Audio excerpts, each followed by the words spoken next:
La station de Wavre-Nord, Basse-Wavre, est la plus grande dans le Brabant wallon, puisqu'elle a une capacité d'épuration de 200 000 équivalents habitants, et elle est aussi la plus moderne pratiquement en Wallonie.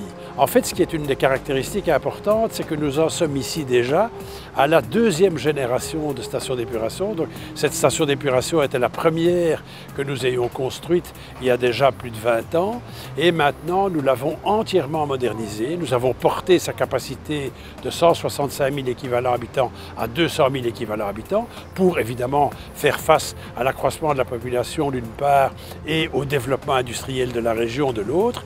Et aussi nous avons maintenant évidemment mis ici en œuvre les techniques les plus modernes disponibles actuellement dans le monde, entre autres par exemple une technique de séchage des boues qui est unique en Wallonie et qui permet par cogénération de produire de l'électricité et aussi d'utiliser les boues en agriculture. Les eaux usées assainies à la station de Basse-Wavre proviennent pour l'essentiel des communes de Wavre, Ottigny, Louvain-la-Neuve, Cours-Saint-Étienne, Mont-Saint-Guibert, Grès-d'Oisseau et Chaumont-Gistou. La station est alimentée par un réseau d'égouts publics communaux qui se déversent dans des collecteurs d'une longueur totale de 63 km. L'eau usée urbaine arrive ici à l'entrée de l'installation via un collecteur, c'est-à-dire c'est un tuyau de 1,60 m de diamètre qui va donc amener les eaux vers la première étape qui est une étape de dégrillage.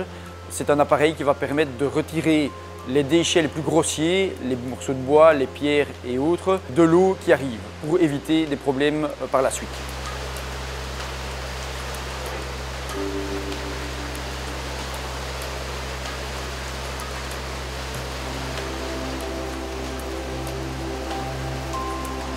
L'étape suivante est une étape de relevage des eaux par l'intermédiaire de vis de type Archimède qui vont prendre les eaux au point le plus bas de la station vers le point le plus haut de la station.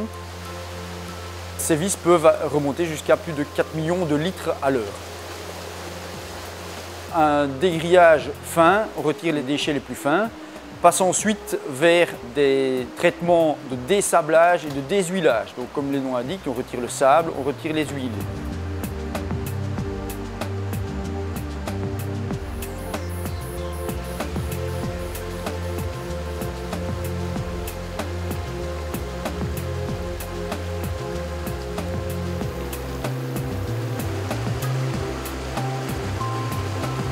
On va procéder à une décantation des éléments organiques présents dans l'eau.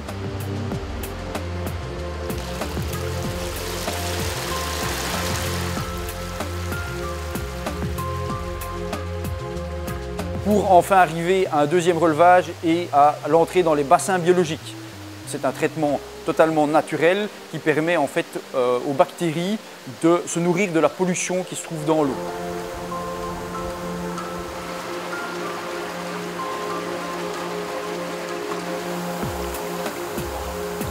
Ce mélange de boue et d'eau va ensuite partir vers les clarificateurs qui vont permettre une séparation entre la boue plus lourde vers la partie inférieure et l'eau claire va, elle, surverser du bassin pour partir vers un dernier traitement qui est le traitement tertiaire du phosphore qui se trouve en sortie station avant rejet de ces eaux à la rivière.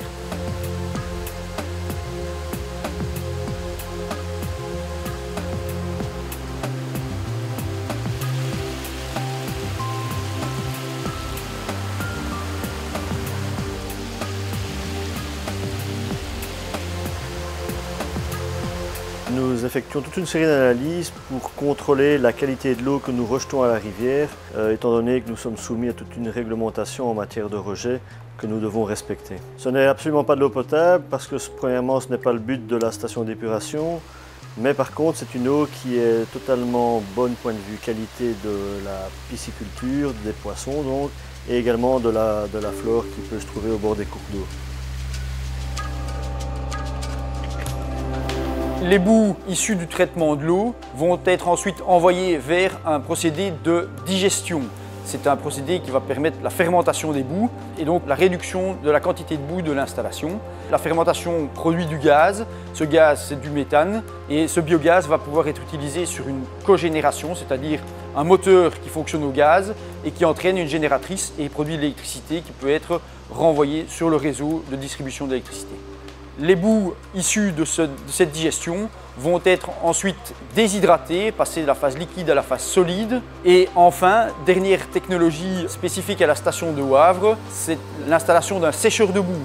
Donc ces boues déshydratées, pâteuses, vont être ensuite séchées et transformées sous forme de poussière. Et étape ultime, ces poussières vont être pelletisées, c'est-à-dire qu'on va réaliser des pellets comme des pellets de bois. Et ces boues qui ont été au préalable chaulées vont permettre d'être épandues comme amendement agricole. Oui, c'est intéressant. Bon, premièrement, au point de vue financier, c'est une marchandise intéressante. Deuxièmement, facilité d'épandage. C'est un pellet qui peut être épandu avec du matériel qui est présent dans beaucoup d'exploitations. Et alors surtout le stockage. Ce sera au moins aussi efficace que du fumier. Ceci est l'aboutissement d'un investissement qui a commencé en 78 pour l'épuration des eaux en Brabant wallon, qui a atteint un montant total de l'ordre du demi-milliard d'euros et qui s'est fait en collaboration avec la Société publique de gestion de l'eau, qui a donc financé l'entièreté de ces investissements et qui a permis que les eaux du Brabant wallon soient épurées à 93%, ce qui est nettement plus que la région wallonne, puisque la moyenne de la région wallonne est de 85%.